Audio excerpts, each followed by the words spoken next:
come up, just introduce yourself, tell us what school you're from, and you can start from there. Do you need time to set up, or? Okay, you can go ahead and do that then. Thank you. Just introduce yourself.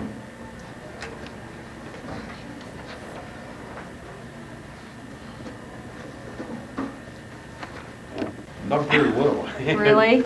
No, that program, acorns are awfully hard to get to sprout.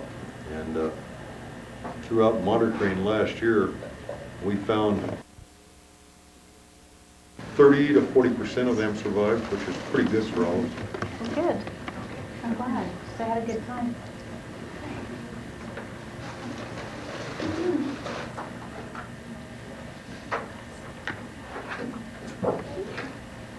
Hey, hello, my name is Ashley Ann Robinson. I'm a 9th grade student at Central Davis Junior High. And I'm really excited to be here and talk a little bit about Earth Day. I've done some research on it, and so I'm just going to start off with a little visual aid here. This is going to represent my landfill for the space we've used in a year. And just some little things to go in here. In a year, we use 22 billion of these, and they're a pain to get rid of. We use 31.6 million tons of yucky yard waste. It smells really bad. And things like this, styrofoam and plastic, also goes into our landfills. And we use enough aluminum in the United States in 3 months, to rebuild an entire commercial airport. We have enough paper in the United States to build a 12-foot wall from Los Angeles to New York. And we throw away over 200 million little tires a year. And as I'm here stacking this all up, we're thinking, this is disgusting. And why do we want our future generations, our children, walking on this when they're walking down the street to school? No. We don't want our environment or our future to have to deal with this. So it's up to us now to start recycling and to do things for our environment. Some people think recycling is a big hassle.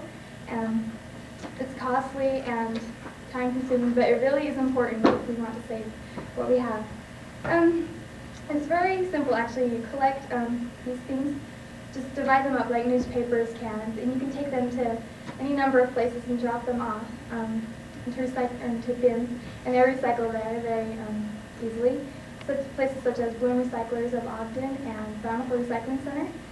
There's many programs started, such as curbside recycling, that I think is a very good idea, and I wish we could get some of these started a little more around here. You can look in the phone book for recycling and environmental information and get numbers there about that kind of thing. Another very important thing that we sometimes take advantage of is our natural resources, renewable and non-renewable sources. Non-renewable being the ones that we have a limited supply of, and such as fossil fuels, oil, coal, and minerals, which we need to be careful and conserve of these things. Some renewable natural resources are sun and soil, which there is enough there. Another resource that we waste is energy, such as nuclear, fossil fuels, geothermal energy, wind, like windmills, and solar energy. Also, hydroelectricity is a very important thing, but we need to keep rivers clean and dams to do so. Land use is a problem sometimes, because where are we going to turn to when all our lakes and rivers are polluted with this kind of thing? We're not going to have a good enough water supply to deal with that. Forests and trees are also they're getting knocked down, and natural habitats of animals, they're getting completely wiped out just to build malls and parking lots and things. Forests or trees actually, are a very good thing, but schools and businesses think that it's nearly vital to survive to waste paper, which it does not need to happen. So why are we wasting these things, our natural resources, especially the non-renewable ones? Some human interaction and changes are, we have cleared forests and homes of animals and like wildlife, because the rapid growth in population demands more area and room to have to take over these places. Transportation also is a problem here, traffic, and if carpools would become a bigger thing, we could save the atmosphere a lot of damage. And the pollution is just terrible, and we need a lot to do something about it. But I really think that the abuse and strains on the environment is bad, and especially on land, water, and the atmosphere. But when we're throwing things away and we're wasting them, where is a way that we're throwing them? People sometimes don't think where they're throwing these things away, and so it really doesn't matter to them, so they don't think about recycling or conserving things. But there is hope. There's some simple solutions, such as the 3 R's: reduce, reuse, and recycle. Reducing can be reducing the size of things, such as like just crushing your cans when you're done with them, or shredding paper would save a lot of space in landfills. And reducing like use of water when you're brushing your teeth or looking in your refrigerator for things. It's just good to cut down on that thing. Reusing, such as tin cans and those grocery sacks, can also be a way to help. Reusing those. Recycling, which I've talked a little bit about, I think that that's a very good idea. We should get some more programs started, and people would try to help out a little more. I have 2 quotes from 2 ladies. Margaret Brochaki of the Salt Lake Valley Recycling Office says, quote, "For recycling to be successful, it must be easy for residents to do," unquote, which I totally agree with. Because people aren't going to bother unless it's easy, and it's not such a big hassle. And Sunshine Decay states, quote, "The day will come when no one will be able to ignore the garbage. We need to step forward and take an active role in preserving the resources of our future," unquote. And that's also another good one that I think could help a lot out. But as I was throwing this junk away carelessly, just throwing it in here like it didn't matter, I found that the most important thing that I was throwing away was the earth, my future. Thank you.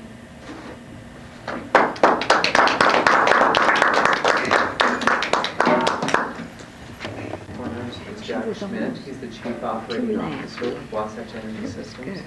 Jack has participated in many speeches in government and political as well as commercial activities as well. So you're welcome to come up and set up. Do you need some time to set up? Okay. When you come up, introduce yourself and what school you're from and your theme. Thanks.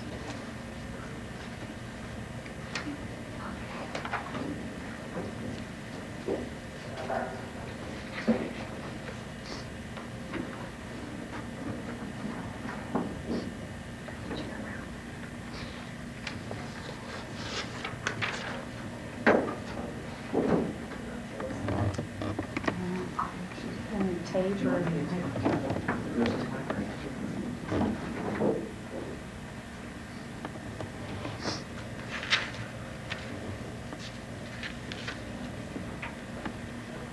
My name is Cassie Parrish, and I'm from Central Davis Junior High.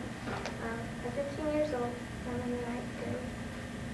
And I got involved in this speech thing because my teacher just told us about it. And I thought it would be kind of neat to do it and get interested and maybe go on more after I research this, which I think might be a good idea.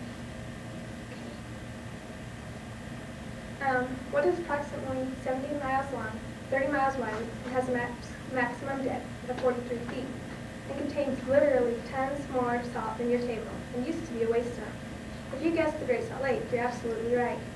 The Great Salt Lake was used as a wasting dump since the early pioneers arrived. But with the efforts of many companies, it has been transformed into a beautiful natural resource that brings in millions of dollars of revenue for the state each year.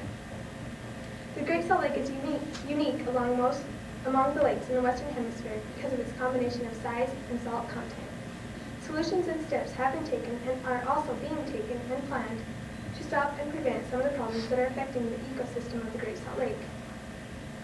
There are about 5 different species of migratory birds that use the Great Salt Lake and islands in it for nesting grounds during the summer.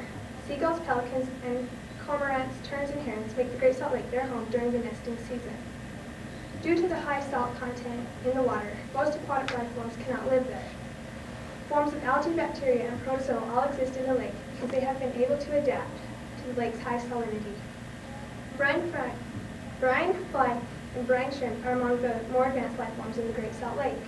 The larvae of the brine fly live beneath the water and feed on algae and the bacteria. Then they float to the surface where the wind blows them to shore. There they transform into adult brine fly and gather in large numbers. The brine shrimp are the largest life form in the lake. Great numbers of adults live in the lake in the summer, and the shrimp eggs are sometimes so numerous that they cover the lake and drift with the currents. Brine shrimp is used for tropical aquarium fish. The brine shrimp industry has consistently supplied 90% of the world's brine shrimp cysts in the world market. In 1997, the state had to close down the harvest early because it had to make sure there was enough shrimp remaining for this year.